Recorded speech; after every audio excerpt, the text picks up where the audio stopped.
I'm lightning like Steve McQueen. I'm in the fast lane when the light turns green. And I built tough, I ain't nothing but grit. Cause I made rugged blood, sweat, and spit.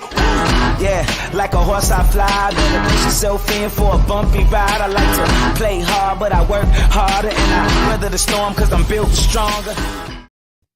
What is up, ladies and gentlemen? We are back. We are live. It is the Freight Coach Morning Show, the top morning show in transportation, coming to you every single weekday, 8:30 a.m. Pacific, 10:30 Central, to break down 3 industry headlines and to provide some actual insight into this industry on what people can do with all of this information that is out there for you. I was gonna say it's kind of dark in the studio right now, but you know what? We're gonna fix the lighting here, and so you guys can all see this beautiful orange shirt. But before we get into today's episode, as always, you guys, I got to give a shout out to my friends over at VHub. Whether you are a shipper, carrier, broker, or like you guys, the need for trailers is never going to change. Frankly, as a one truck operation, or you got a small fleet that's out there, you should never have to shut down your business due to a trailer being in the shop or anything like that. And then, frankly, as a broker, you got to think outside of the box. Having access to trailers is because that's the biggest objection you're always going to be throwing your way is you don't have assets. Well, now you do. You can go on there, vhubapp.com, check them out and see what trailers they have available. Create a drop trailer pool. Do something. Get creative for your shippers that are out there. And then, frankly, what we're working on right now, you guys, is we have our our trailers over in Glade Spring, Virginia, as well as Paragould, Arkansas, looking to go to just outside of Tacoma and Orting, Washington. And the best part about all this stuff on VHub, you guys, you get paid $15.50 to do this. And that is on top of the revenue that you put in the back of the trailer. And they also have some now these are new positionings over in Portland, Oregon, looking to go down to Houston, Texas. You get $5.50 to do that. And they also have them going to Durant, Oklahoma, out of Portland as well. And it's just a quick jaunt down the road. It's about 130 miles south there. So again, you could round trip this and keep your truck moving here, you guys. And then they also have some over in Hurricane, Utah, which is just outside of St. George, going over to Durant, Oklahoma as well. You get paid $5.50 to do that. So let's hit them up, you guys. vhubapp.com. My friends, Stacy Steen and Xavier Campos, they're going to be in the audience. You guys hit them up. They'll help you out with any of your inquiries. And I'm seeing some comments coming in here already. Sonny Sharma, good fucking morning. Let's go. God, I love it. Vitaly coming in hot. Do warehouse doors wider than 12 feet exist for oversized freight to be forklifted? Cool, man. Damn it. Yes. Like most of the oversized freight that you're going to find, Vitaly, is going to be on a flatbed and it'll be offloaded outdoors. If it needs to be brought inside, most of those places have an oversized door to bring it in, not your standard traditional dock door. But, if you need somebody to help you out, Vitaly, I can save you 20%. I don't even need to know where your locations are, Vitaly. I know I can save you money right now. Cody, happy hump day. Crank the jams. Let's fucking go. That's right, V. That's right.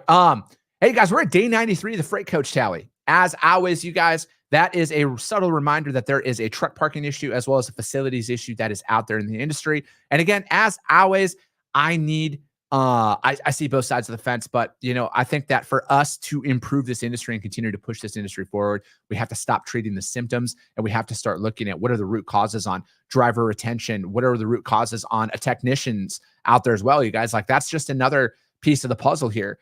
Is there's technician shortage that's out there as well. I was just out there at the Cox Automotive Mobility Fleet Solutions annual top tech event that they had, and it's like 70,000 of those that are out there as well. And it's an exciting time though, because there is so much opportunity in this industry, and that's what I love about it day in and day out. There's a ton of opportunity that's out there, but again, we got to focus on what are these root causes and what we can do to fix them to retain top tier talent and to keep people coming back. And I think something as simple as using a bathroom or, giving a pen to a driver to sign in, you'd think that would be common knowledge, but it's not all out there. And again, I'm going to continue to talk about this until there's meaningful change. And by that meaningful change, I mean that drivers stop reaching out to me in the comments and everything else. Let me see. Diesel fuel, $4.91 a gallon.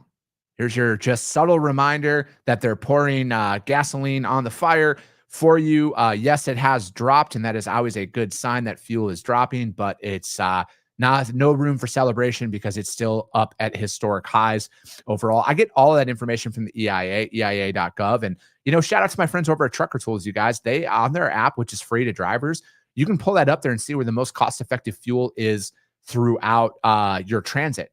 So hit them up, you guys, Trucker Tools. And again, it's like, how do we save as much money as possible, knowing our costs and then being able to execute in any freight market? That's what it's all about, you guys.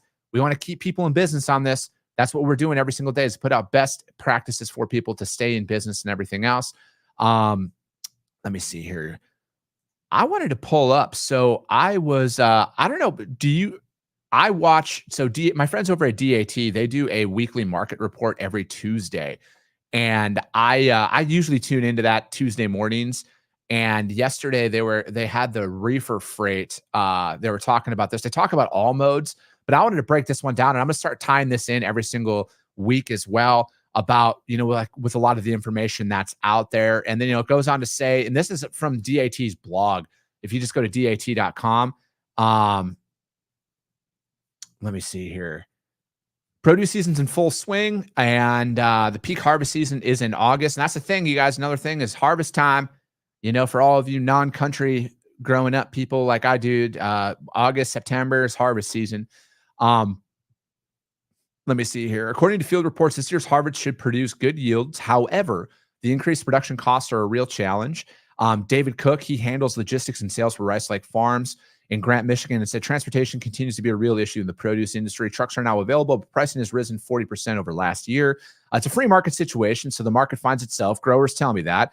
For input costs for things like fertilizer, fuel, packaging, and labor, they're seeing 15 to 20% increase to produce in the same way as last year. So far, trucks have been easier to find, and it's also a little bit than last year as well. However, I fully expect prices to jump back up towards Labor Day. And again, it's a good thing to note. And then I'm going to pull up here. I'm going to share my screen again, and this is from DAT's reefer report that they had shown out there. Give me a second. I am not a tech company, but they have a nice little graphic out here. Screen 2. There we go. Perfect. I don't know if you guys can see this as clear, but it shows where the market is sitting here overall. So obviously everything in red is a hot market. Everything in blue is in cold.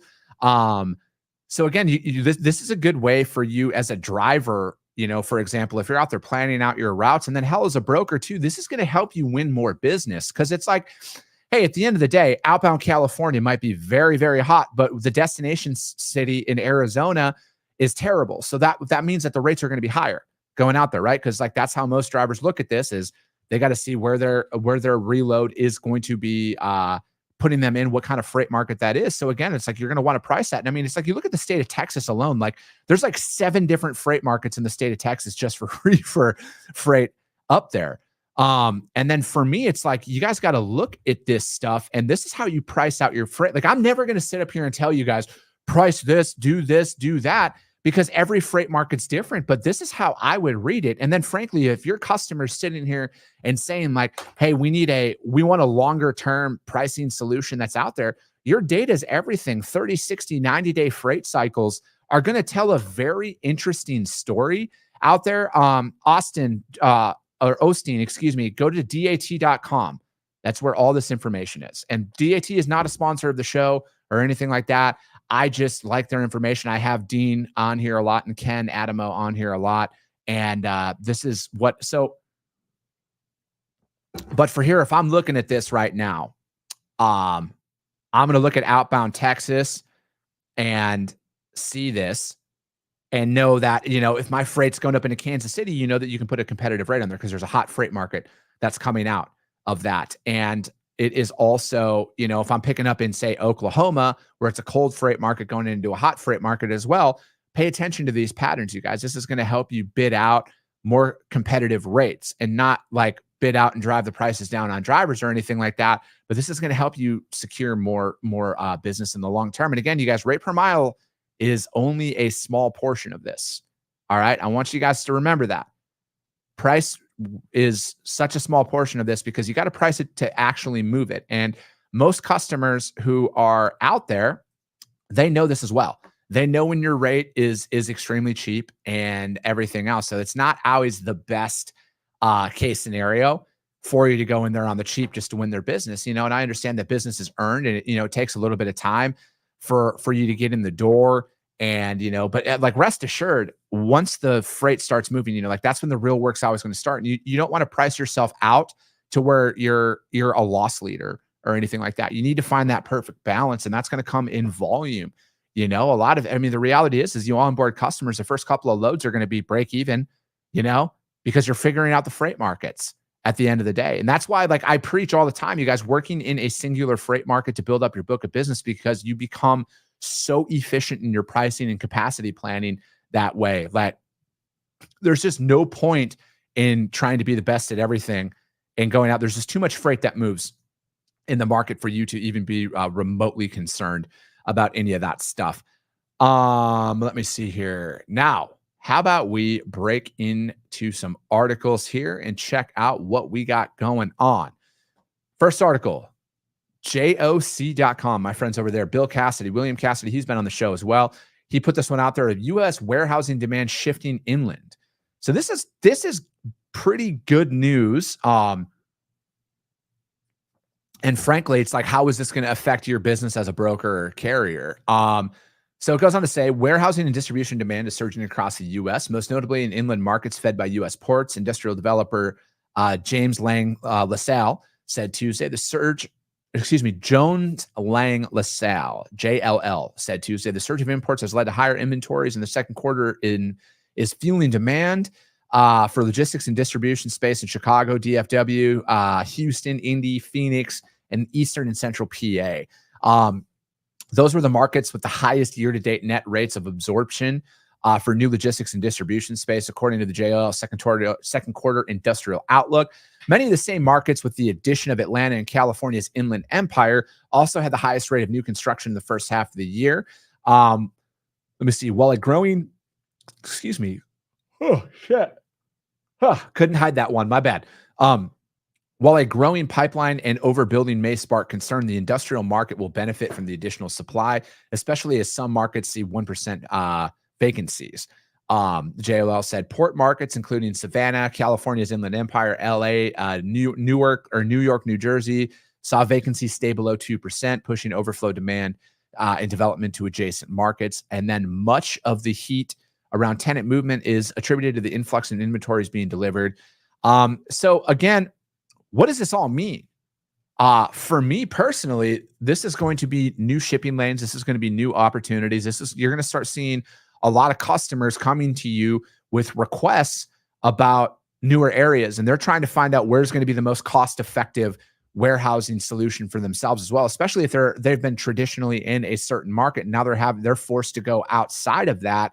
They're going to need additional warehousing space that are out there. They're going to need to know what the capacity outlook is going to look like and everything else. So again, you guys, back to what I said earlier, this is so much more than a rate per mile. You need to think 3 to 4 steps ahead in a lot of these situations. That's why we talk about this stuff. Bringing this information to your customers is always going to be crucial.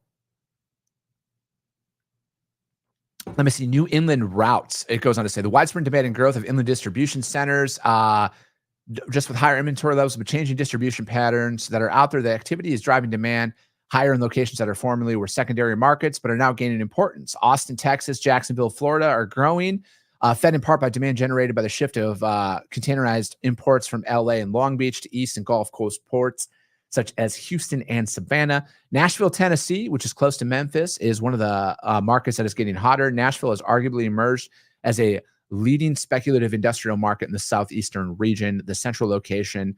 That's the thing. Phoenix is, you guys, like Phoenix, excuse me, living here, the west side of the city, which is over like north of, like it's in the Glendale area and Tolleson area. It's fucking blowing up with warehousing. Like it's everywhere. That they're benefiting from the spillover demand of the West Coast, and high construction demand. Rental growth is up 14%. Let me see here. In Arizona's largest city, which is Phoenix, despite the consistent upward pressure from newer deliveries, these gains have persisted well into 2022. And then, obviously it goes on to saying ongoing expansion. Chicago is always going to be a linchpin that's out there. Indianapolis has 3.2% vacancy rate, And again, it's, it goes on to talk about Atlanta and everything else. And to me personally, you guys, this is, how do you take this information? What do you do with it? As a freight broker in particular, I'm going to want to start hammering out. And I talk about this all the time.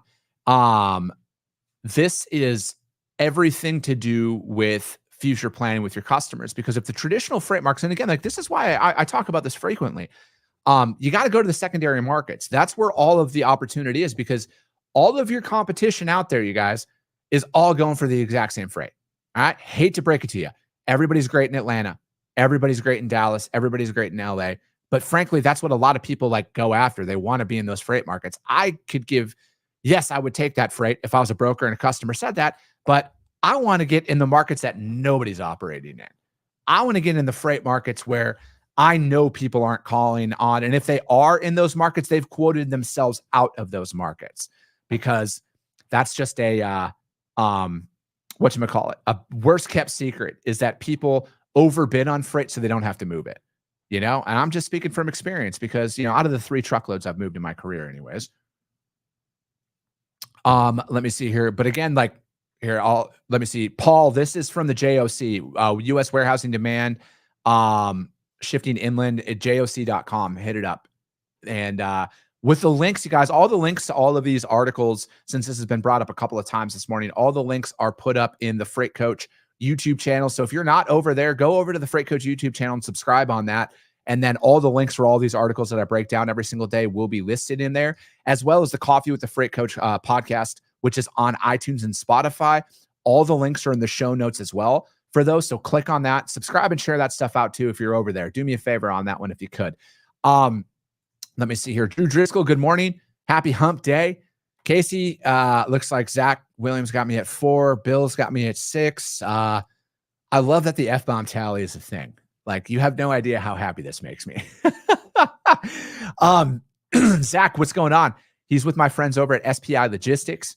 You guys hit them up too if you want to become a freight agent, take control of your financial future, run your own business. SPI Logistics is a partner of mine as well. And, it's one of those things. It's a phenomenal opportunity, you guys, to put yourself out there and kind of start your own thing, because the reality is I've worked for a pure startup brokerage. I was there essentially day one with my last employer. And, there's a lot of shit that you need, when it comes down to it, being able to get factored, being able to have insurance and everything. It can be expensive.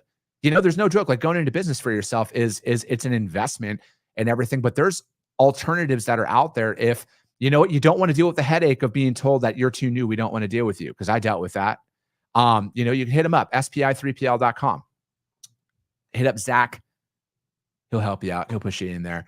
Let me see here. Yeah, no worries, Paul. 6 sounds about right for Casey, you're cracking me up today, bud. God damn, that's funny. Second article you guys we're going to talk about is from the Wall Street Journal, and freight demand is moderating heading towards the fourth quarter. Let me see here. Freight demand across the U.S. is showing signs of softening heading into peak fall shipping season, and a turnaround from a rush to restock that strained capacity that led from last year.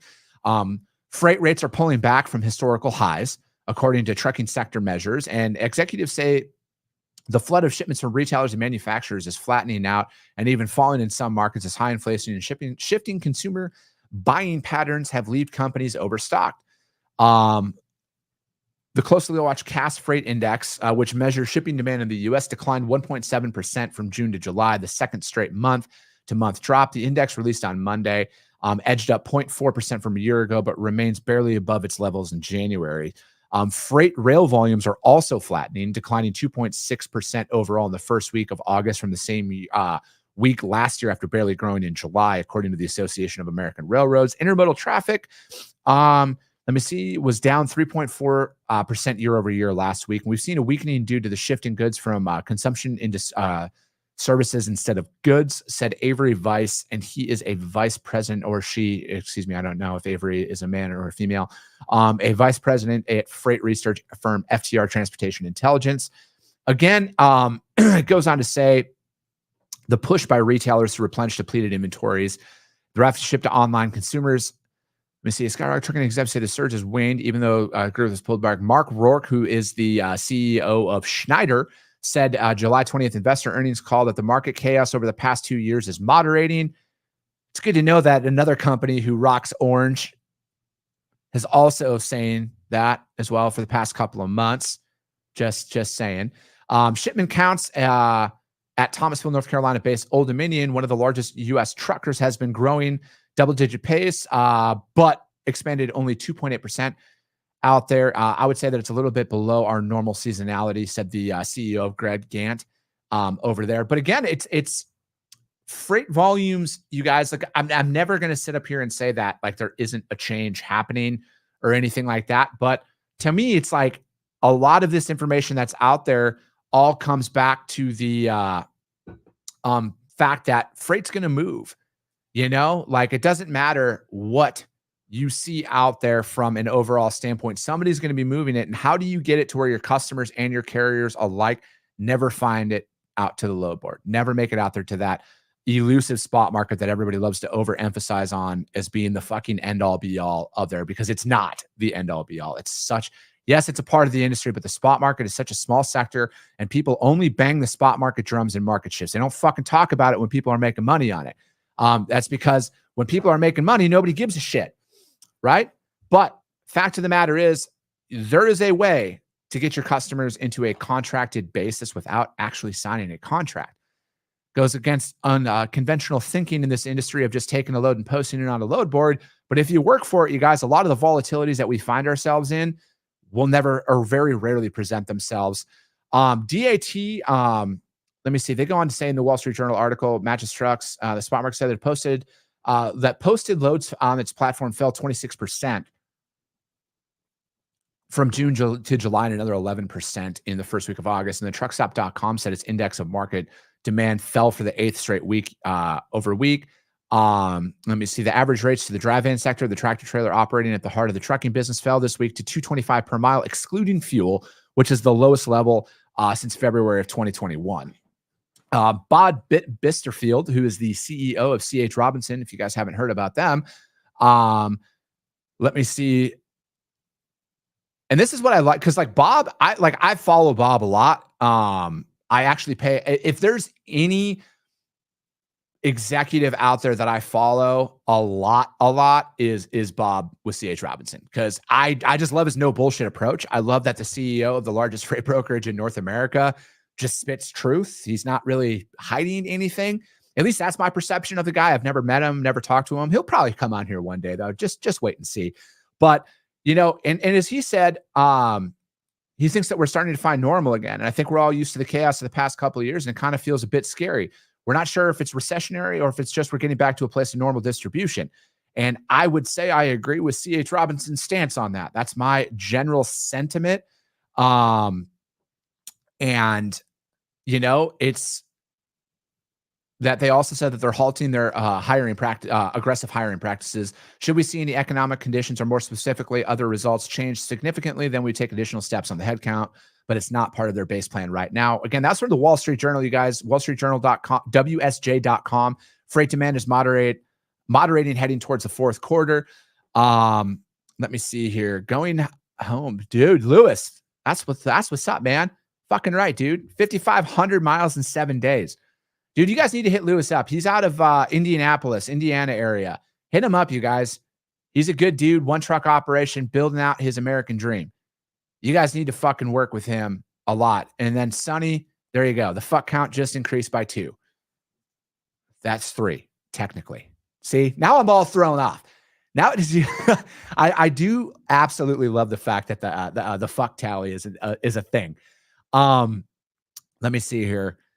I think, and this is going to be an article, you know, this last one, I don't know if I'm going to get to this last one today, because I might save this one for tomorrow, because I got one of my good buddies is coming on tomorrow to continue to talk about this.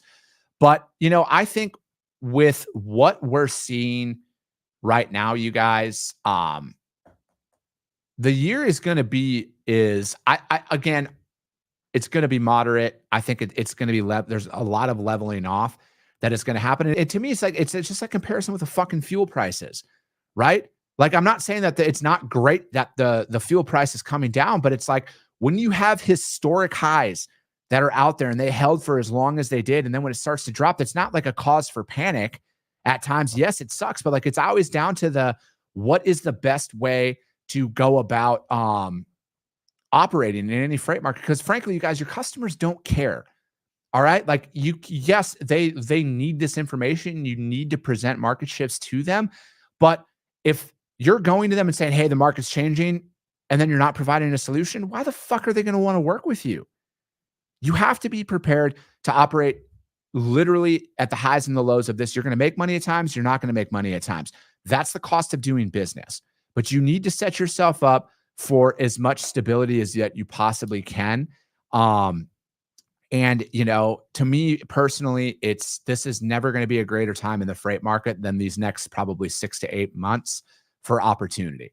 I think there's going to be a ton of opportunity. And shit, if you got any questions right now, drop any questions you have for me in the comments in regards to attacking these next couple of months. I'll answer those since we're not going to get to the third article. If you have any questions for me about sales or carrier sales or anything like that, drop them in the comments right now. I'll answer them for you for the next couple of minutes here.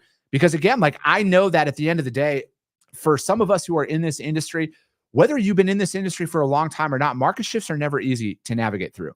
Like I'm never going to sit up here and say that it's the easiest thing ever, but like as the more and more you experience these things, the less inclined you are going to be to fuck things up and make a drastic change out there. So I think that for you to get into it right now and to handle this first market shift, you know, especially if you've been coming in these last 2 years when it's been very easy to make money, you know, it's been very easy.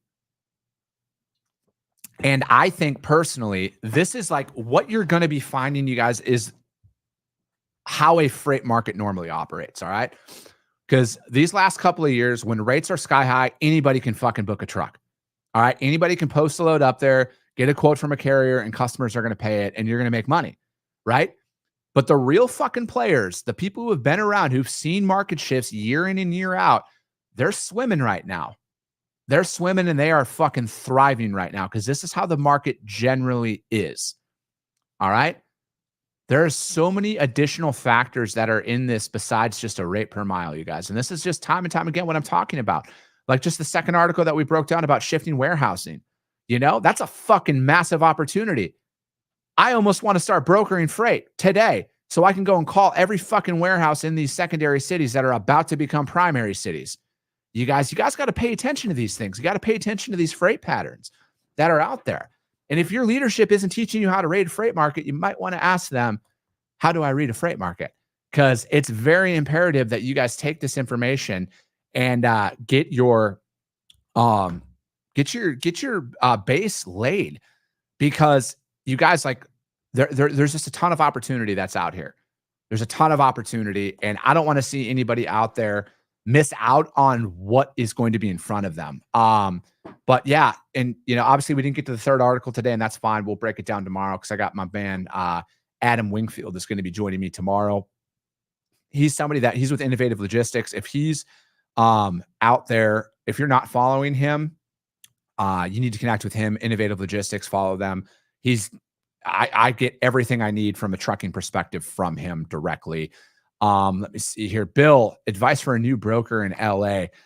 Bill, to me, it's simple. And this is, you know, and this would be because like I haven't brokered freight in a couple of years, you know, but if I started brokering freight tomorrow, didn't matter where I was located, I would own my backyard, man.